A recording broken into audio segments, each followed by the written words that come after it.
a segunda parte desse livro, que tem aqui a capa aqui no cantinho, que é Saúde Integral. Então nós vamos iniciar essa segunda parte, basicamente falando de questões muito relacionadas à saúde mental, e com uma aula isolada lá para outubro, que é a 10ª aula e a última, sobre as questões éticas relacionadas à fertilização in vitro. Há demais temas, são muito interessantes, falando sobre depressão, falando sobre dependência química, falando sobre mediunidade, psicoses, ou seja, os transtornos psicóticos. Então a gente tem bastante coisa aí para aprofundar ao longo do ano, e como disse, será uma vez por mês. Aqueles que porventura em algum momento não conseguirem estar presentes, todas as nossas aulas elas são filmadas e disponibilizadas em nosso canal no YouTube, que é youtube.com/canal Meusaço, tudo junto. E daqui umas 2 semanas deve estar lá, uma semana, né? Está melhorando agora, a gente consegue. Mas a gente vai divulgando também em nossas redes, ok? Então eu gostaria, antes da gente iniciar a apresentação desta noite, para a gente poder fazer a nossa prece, a nossa oração, convidando a todos para fechar os olhos na matéria, buscando estes momentos de internalização, agradecendo a Deus, nosso Pai, por mais esta oportunidade, pelos instantes que nos são concedidos, para olhar na direção de nosso coração e nossos pensamentos, buscando sempre, como alicerce maior, a figura de nosso Mestre Jesus, a nos auxiliar através do seu Evangelho, a transformação íntima, a renovação de nossos sentimentos, de nossos hábitos e nossos comportamentos, que por vezes vão se mantendo durante séculos e que se fazem necessário transformar para que possamos alcançar o objetivo maior de nossa existência, que é a perfeição relativa perante Deus, nosso Pai. Possamos assim, Senhor, iniciar mais uma vez as tarefas desta noite, na Tua paz, hoje e sempre, que assim seja. Então, o tema de hoje é de um capítulo escrito por um psicólogo, vinculado também à Associação Médico Espírita de São Paulo, chamado Júlio Pérez. O tema é Implicações Terapêuticas da Reencarnação. Então, claro que o nosso tempo é relativamente curto para que a gente possa abordar em maior profundidade esses aspectos relacionados à terapêutica da reencarnação. Nós poderemos desenvolver dentro de diferentes olhares, e um dos olhares que Júlio Pérez nos traz é como que as questões reencarnacionistas, dentro das crenças que muitas pessoas têm no mundo todo, elas alterariam o olhar do terapeuta, ou seja, ou do psicoterapeuta, do psicólogo, ou de qualquer profissional que faça algum tipo de terapia. E não estamos falando aqui de terapias reencarnacionistas, ou terapias regressivas de vidas passadas, não é isso. É qualquer tipo de psicoterapia. Lembrando que, conforme nós sabemos, existem mais de 300 tipos de psicoterapia no mundo todo, todas elas dentro das suas bases e seus fundamentos teóricos e práticos. Então, o que o Dr. Júlio faz com que a gente reflita é se o terapeuta, indistintamente assim, de qual linha que ele segue, quais os seus fundamentos, quais suas bases teóricas, valorizasse a crença do seu paciente, daquela pessoa que vem se submeter à terapia, considerando, no caso, os aspectos reencarnacionistas, como que isso poderia, então, trazer benefícios ao paciente. Então, vou trazendo alguns dados que são muito interessantes, porque por vezes nós pensamos numa reencarnação. Faz parte de que crenças? Será que boa parte da população mundial tem essas crenças na reencarnação? Ou pouca gente? E o que o Dr. Júlio nos traz aqui, conforme os dados que nos são trazidos por esse site aqui, World Value Survey, que são pesquisa dos valores da população mundial, a maior parte da população mundial acredita, primeiramente, na vida após a morte. Porque eu só posso falar de reencarnação se eu creio, primeiro, que uma vez morrendo, nós continuamos a nossa existência. Isso não faz sentido. E que, a partir disso, uma vez morrendo, continuando a existir, é possível renascer. Então, a maior parte da população mundial não tem uma visão materialista da existência, ou seja, após a morte do corpo físico, nós continuamos existindo, vivendo. Essas crenças e valores, elas de alguma forma refletem as hipóteses básicas acerca da natureza do homem. Ou seja, já que isso está de alguma forma incorporado nas crenças da maior parte da população mundial, elas fazem parte dessa fundamentação da nossa natureza, daquilo que nós acreditamos. Ou seja, eu morro, mas eu continuo existindo, continuo vivendo.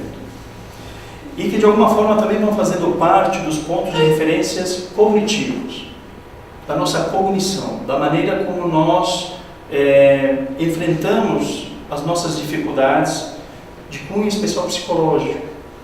Se eu creio na existência da vida após a morte, eu vou olhar para as minhas dificuldades e vou enfrentá-las de uma forma muito diversa do que aquele que não crê na vida após a morte. E ele vai trazendo alguns outros dados que são bem interessantes, mostrando que existe maior resiliência, que existe um enfrentamento mais positivo, que eu consigo olhar, por vezes, para essas dificuldades como sendo dificuldades transitórias, que de alguma forma me trazem algum tipo de ensinamento. Isso dados mundiais. Em relação ao Brasil, pensando nas pesquisas da Datafolha, isso do ano de 2017, 21% da população não acredita em vida após a morte, portanto o restante acredita. Ou seja, a maior parte da população no Brasil acredita na vida após a morte. 1% não acredita na existência de Deus, portanto 99% acredita. E 44% não acredita em reencarnação. Então, mais da metade da população brasileira acredita em reencarnação. Interessante pensar que, no censo, não existem 56% de espíritas. Não existem 56% de budistas ou de outras filosofias de vida que creem na vida após a morte ou que creem na reencarnação, por exemplo. Então nós temos aqui diferentes, distintos credos, religiões, nos quais mesmo as pessoas professando outras religiões, em que nas bases a reencarnação não faz parte, elas acreditam na reencarnação. E que essas questões relacionadas à reencarnação, vida após a morte, elas são muito antigas. Então fazem parte também da tradição filosófica ocidental. Se nós pensarmos, por exemplo, que essa ideia da sobrevivência da alma, após a morte do corpo físico, ela depende também de uma continuidade através dos processos encarnatórios e que a reencarnação ela é necessária para a evolução do ser. Então essas tradições são muito antigas. O que ele vai resgatando historicamente é que, por exemplo, os antigos órficos gregos acreditavam na reencarnação, que eles vão influenciar, por exemplo, filósofos como Pitágoras e Platão, que tinham a crença na reencarnação. Isso, de alguma forma, também vai influenciar vários outros pensadores, várias outras áreas da filosofia, e que dizem sim respeito à nossa tradição mais ocidental. Porque, por vezes, quando se pensa em reencarnação, nós olhamos na direção do Oriente, ou se olhamos para o Ocidente, pensamos automaticamente, enquanto espíritas, no Espiritismo.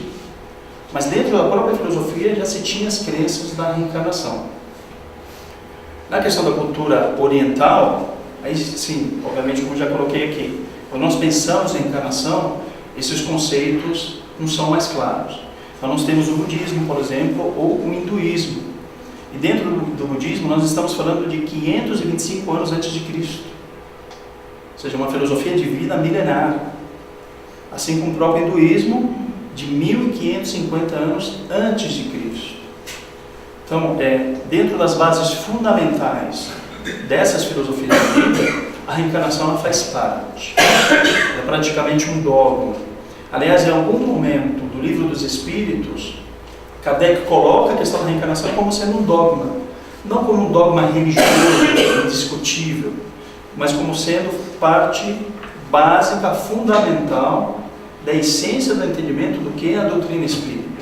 Ou seja, não existe doutrina espírita sem considerar, primeiramente, isso é óbvio, a existência da vida após a morte do corpo físico, Mas também não existe doutrina espírita se não houver o entendimento do que é a reencarnação.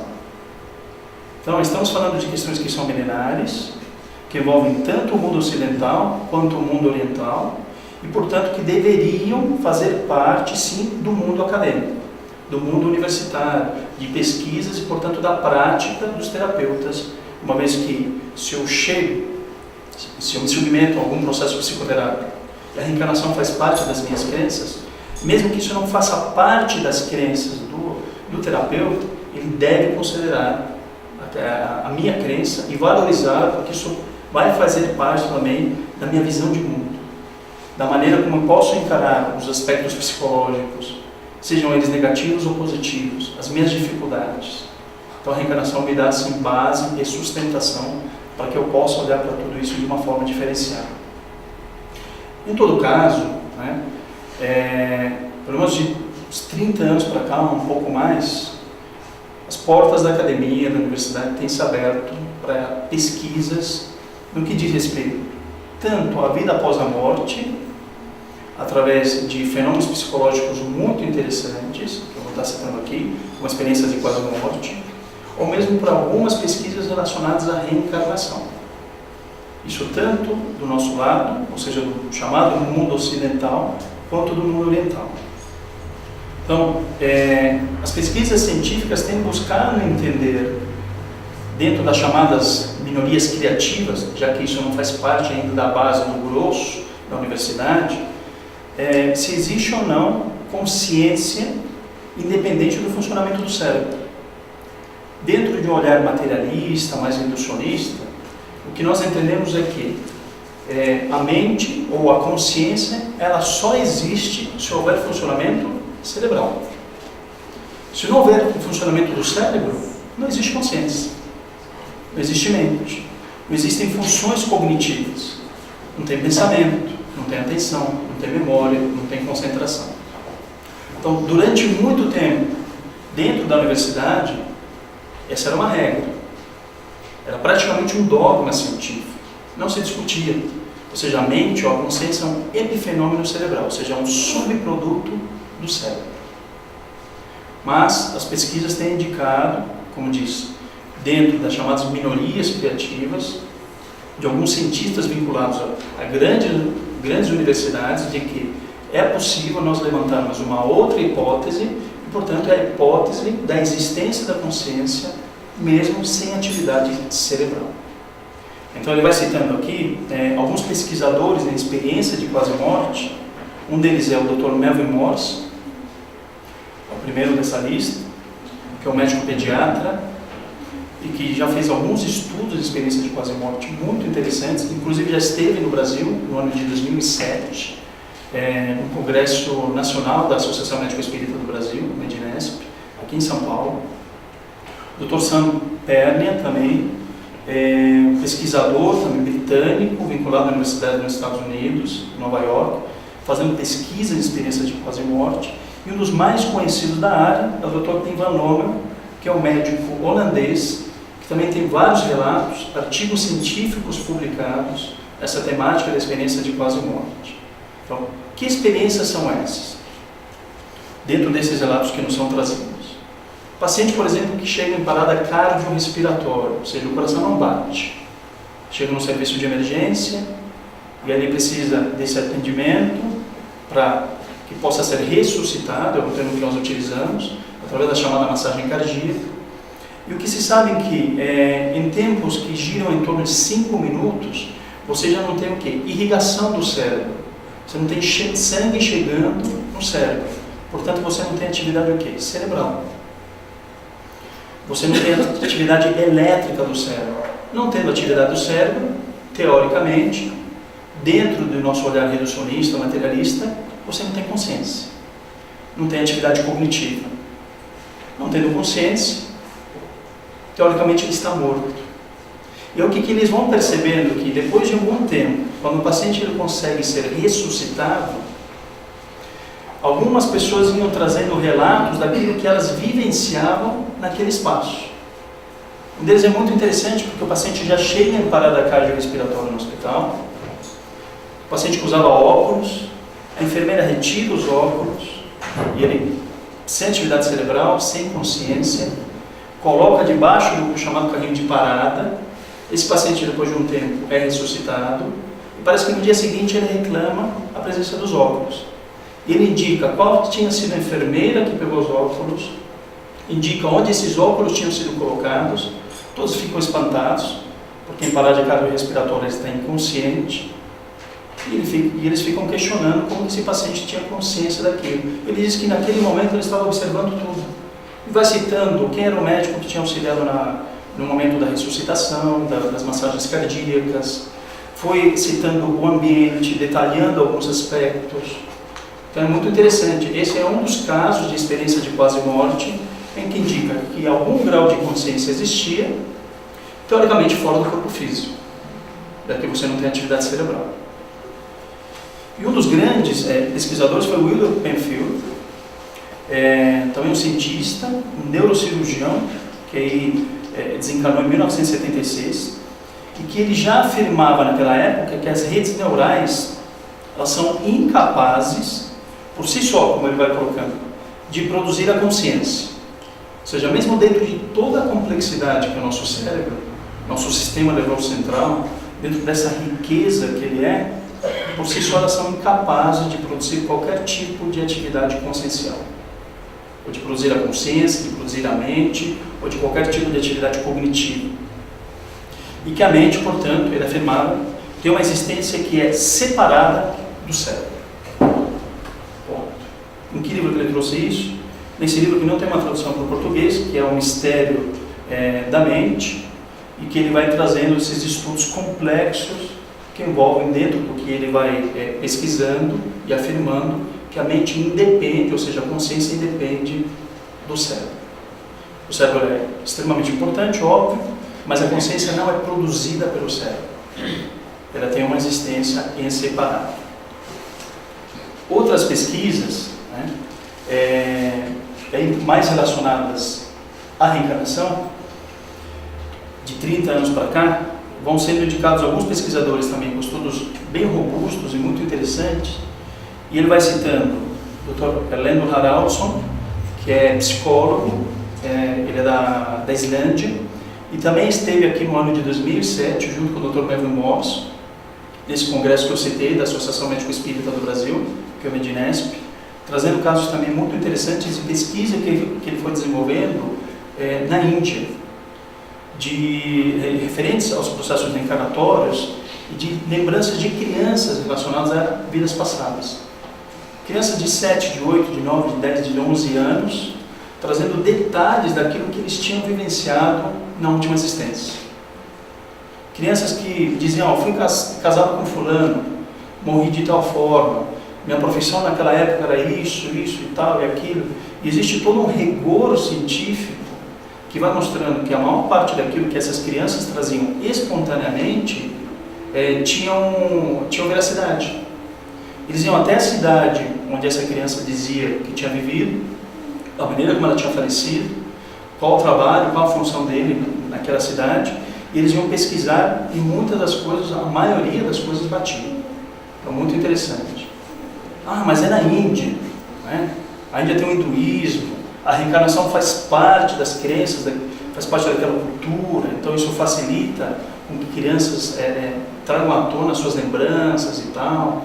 Bom, Dr. Hernani Guimarães Andrade, brasileiro, que também tem obras publicadas com algumas pesquisas que realizou aqui no Brasil, né, também de lembranças de vidas passadas. No Brasil a gente viu a maior parte da população reencarnacionista, teoricamente também isso facilita as lembranças e tal. Então temos o Dr. Ian Stevenson, médico psiquiatra, pesquisador, que desencarnou no ano de 2007, está aqui o Dr. Ian Stevenson, é um dos pioneiros dentro dessa área. Fez pesquisas onde? Nos Estados Unidos. Onde, embora hajam sim pessoas que têm nas suas bases de filosofia de vida e religiosas a reencarnação como um entendimento, a maior parte da população não é reencarnacionista. E um dos grandes pesquisadores, fez parte da Universidade de Virgínia, sem dúvida é um dos mais importantes, e traz livros também que são muito interessantes. Duas obras que tem uma publicação aqui no Brasil, uma delas, Crianças que se lembram de vidas passadas, nesse canto, e outro 20 casos de reencarnação. São duas obras que, inclusive eu creio que uma delas tem aqui na biblioteca, né, Isa? Não? Não tem. Então devemos ter. Mas são livros muito interessantes. Ele vai descrevendo como se dá o processo de pesquisa, que tipo de lembranças são essas das crianças. Um dos casos, uma criança ela nasce com uma falha aqui na cabeça, não nasce cabelo e uma cicatriz no pescoço.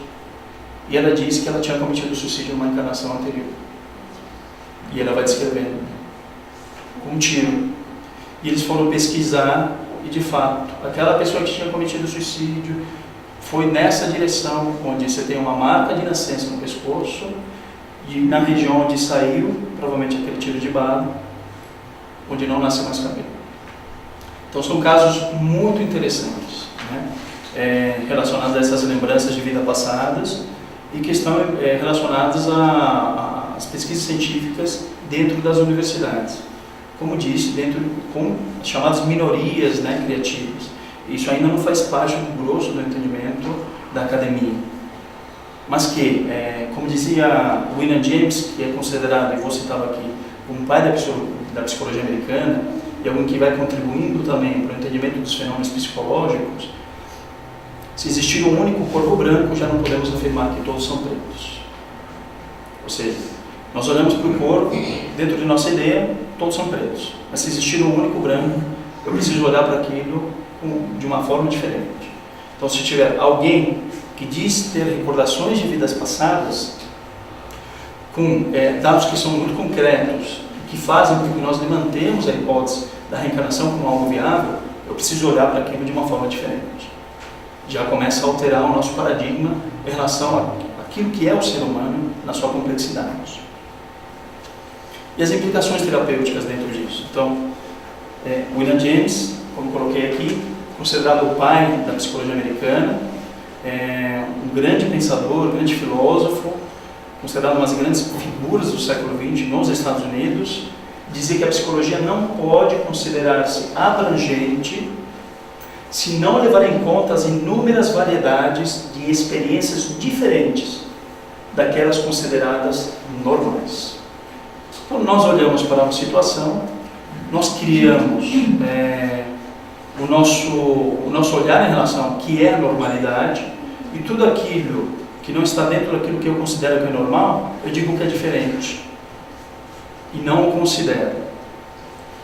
Dentro do livro de psicopatologia que nós estudamos na residência de psiquiatria, que é do Dr. Paulo da Bela Rondo, da Unicamp, da Universidade de Campinas, existem 9 conceitos de normalidade.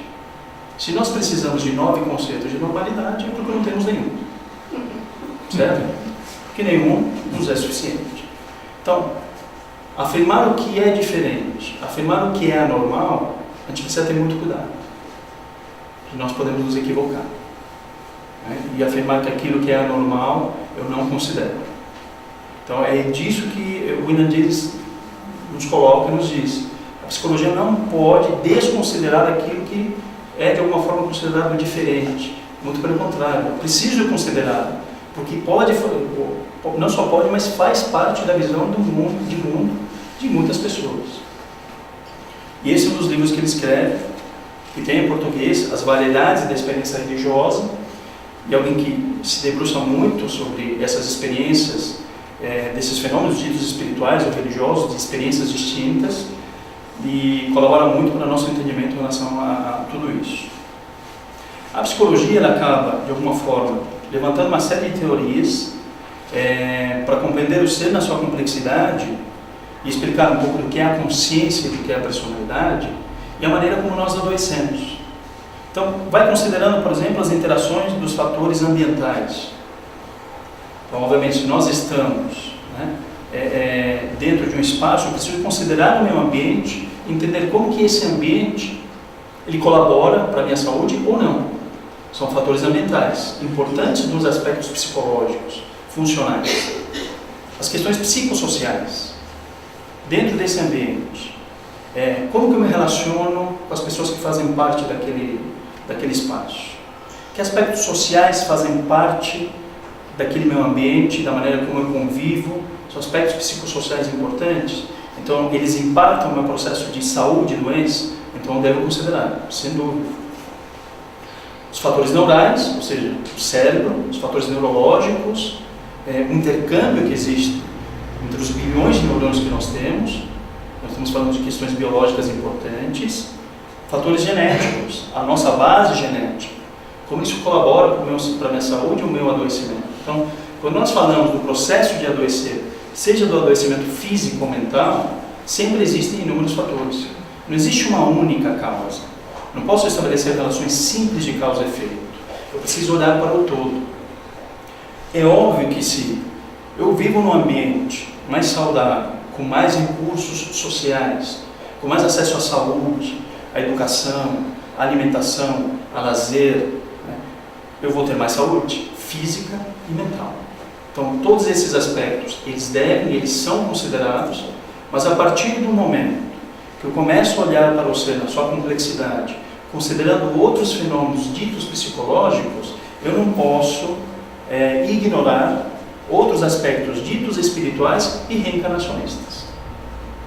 Então a psicologia precisa olhar para isso, precisa considerar esses fatores espirituais, precisa considerar nem que sejam as crenças em reencarnação, porque isso no processo terapêutico faz diferença, e faz muita diferença. Esses ditos fenômenos psicológicos ou espirituais, que por vezes parecem ser fenômenos diferentes, que fogem ao dito normal e que não são considerados, vamos, por exemplo, essa lista que ele vai colocando no capítulo do livro, que fala desde influências ditas psicofisiológicas, que são a psicossomática, o efeito placebo, né? Hoje se fala mais de psicossomática, das relações estreitas que existem entre a psique e o corpo, ou seja, quando emocionalmente eu estou bem, aquilo vai me impactar na minha saúde do corpo físico. O efeito placebo, ou seja, eu dou uma medicação para alguém que teoricamente não tem um valor terapêutico para aquela doença em específico, mas a crença, a fé do paciente, o desejo de melhora, faz com que ele tenha respostas, tomando aquela pílula, como se ele estivesse tomando uma medicação voltada para aquele seu problema específico. Isso é uma questão psicológica, importante, que precisa ser avaliada. Que fenômenos estão envolvidos atrás disso? Nós ainda desconhecemos, não sabemos ao certo, né? Outros fenômenos psicológicos importantes, o chamado automatismo mental, como é colocado dentro da ciência acadêmica, que é uma dita psicografia, dentro do intercâmbio mediúnico que nós conhecemos, o ser que vai trazer alguma carta ou qualquer tipo de anotação influenciado por alguma outra entidade, estados de transe, outras experiências mediúnicas da psicografia, como a psicofonia e tal, fenômenos de quase morte, como já citei, e outras experiências similares, como experiências fora do corpo. Alguém já viveu essa experiência? Durante o sono físico, em repouso, se vê fora do corpo, olha o próprio corpo e se vê fora dele. Alguém já vivenciou? Várias pessoas balançando a cabeça que sim, outras não.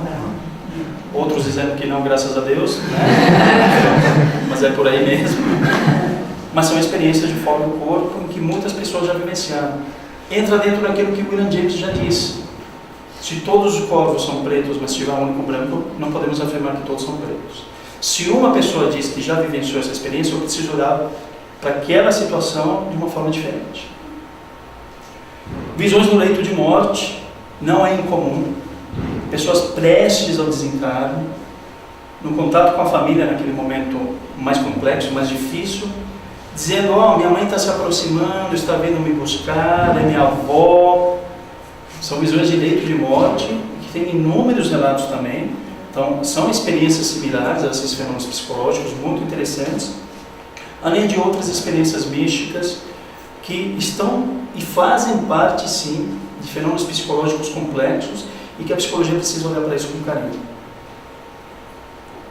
Das questões da psicoterapia, portanto, psicoterapeuta, psicologia, enfim, aquela pessoa responsável, né, pelo seu paciente naquele momento, ele deve sim se voltar justamente para os pacientes e suas respectivos sistemas de crença, justamente com o objetivo de poder reforçar a sua capacidade de lidar com algum tipo de problema.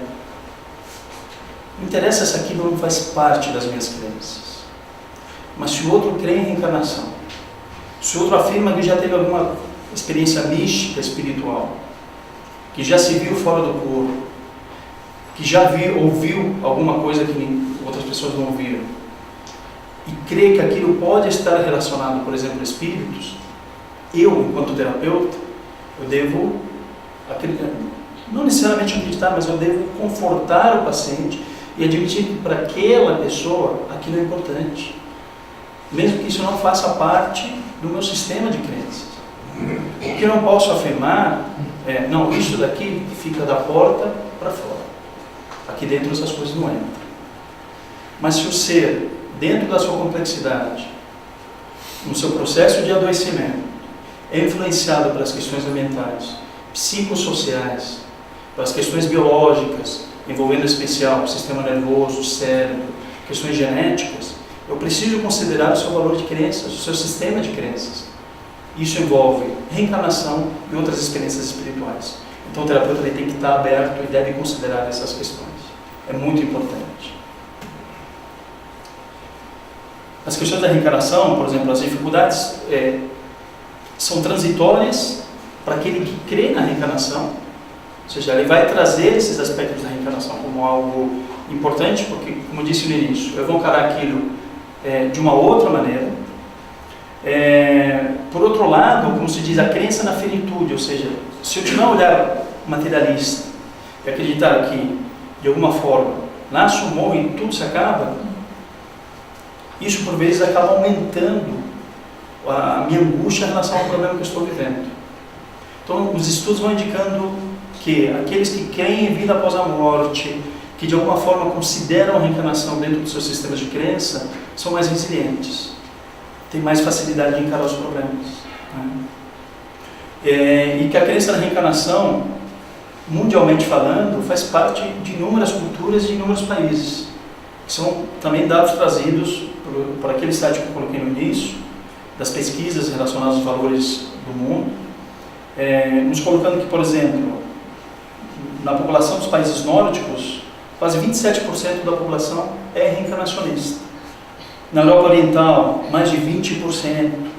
Na Europa Ocidental, 27% da população é reencarnacionista. E nos Estados Unidos, em que o grosso da população é reencarnacionista, nós temos um número que é muito considerável, 27%. Outros aspectos da psicologia, pensando nas implicações terapêuticas, a importância, como já disse, de nós considerarmos o valor de crenças, mas a psicologia começa a se afastar disso, ou se afasta do contato justamente daquilo que as pessoas creem. Então, em oposição à opinião da maioria da população mundial, como nos é colocado, a hipótese dominante que é transmitida dentro da formação do psicólogo é de que a morte é o fim de tudo, é o fim da existência, sem considerar a outra hipótese, sem considerar a hipótese da maior parte da população mundial que crê na existência além da morte do corpo físico. E que a crescente experiência no âmbito psicológico tem apontado justamente para a importância de outras abordagens terapêuticas e de considerarmos, como já disse, o sistema de crenças da maior parte da população mundial. Então, a psicologia, dentro da sua formação, ela precisa se abrir para isso. Ela precisa começar a olhar com carinho para o nosso sistema de crenças, considerá-los e valorizá-los. Mas é claro que se parasse por aqui fica incompleto. A gente precisa ter o olhar espírita da coisa. Embora dentro da tradição filosófica ocidental e oriental a crença na reencarnação seja muito antiga, sem dúvida a gente pode afirmar que o Espiritismo, com Kardec, é um divisor de águas para o entendimento do que é a reencarnação, a importância da reencarnação.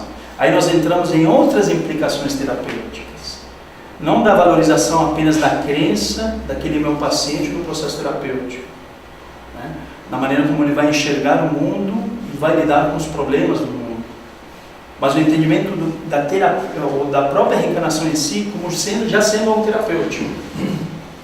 E vai nos trazer um olhar, em especial através do Livro dos Espíritos, para que nós possamos compreender, por exemplo, crianças que nascem com doenças ditas congênitas, com deformações, com doenças desde o berço.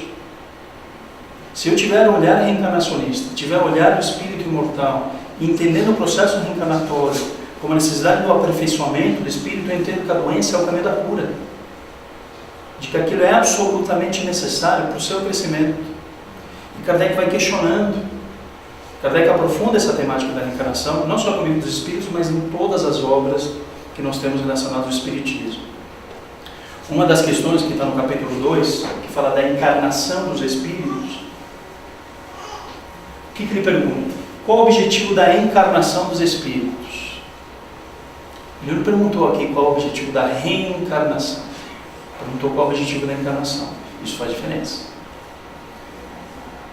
Que eles colocam: Deus lhes impõe a encarnação com o fim de fazê-los chegar à perfeição. O que é imposto não é negociado. Eu posso acreditar ou não na reencarnação. Eu vou reencarnar. Porque às vezes a gente, como criança, né, diz: não, eu não acredito, não quero reencarnar. Não interessa, você vai reencarnar. Né?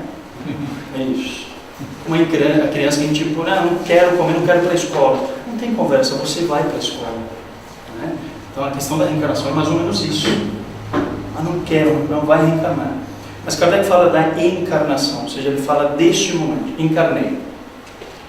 Nessa pergunta, ele não traz a reencarnação, ou seja, as múltiplas existências. Ele fala da necessidade de nós estamos aqui hoje, espírito encarnado. Mais à frente, no capítulo 4, aí sim, ele vai falar da pluralidade das existências.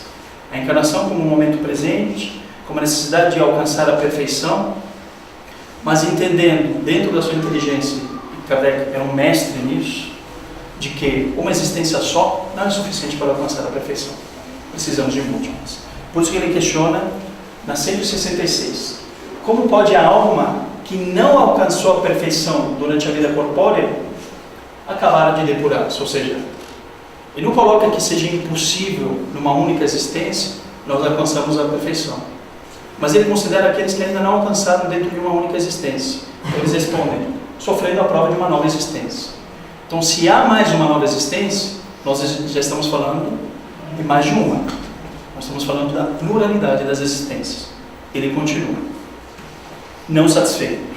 A mesma questão, mas empenhada, relacionados ao renascimento. Como realiza essa nova existência? Será pela sua transformação como espírito, ou seja, morro, continua a minha existência no plano espiritual, é uma existência. Não necessariamente é um renascimento, mas é uma existência, é mais uma existência. Eles respondem: depurando-se, a alma, sem dúvida, indubitavelmente, experimenta uma transformação. Mas para isso necessária lhe é a prova da vida corporal. Morro, tenho uma existência, continuo existindo. Vou me depurar no plano espiritual? Sem dúvida. Mas para que eu possa me depurar de fato, eu necessito da continuação na vida corporal, ou seja, de uma nova existência na vida corporal. Então nós estamos falando agora assim de reencarnação, não mais só de encarnação. E no item B, a alma passa então por muitas existências corporais? Sim, todos contamos muitas existências. Todos, indistintamente. Mesmo que, no nosso momento, no nosso estado evolutivo, olhemos para algumas pessoas e acreditemos que elas estão reencarnando pela primeira vez.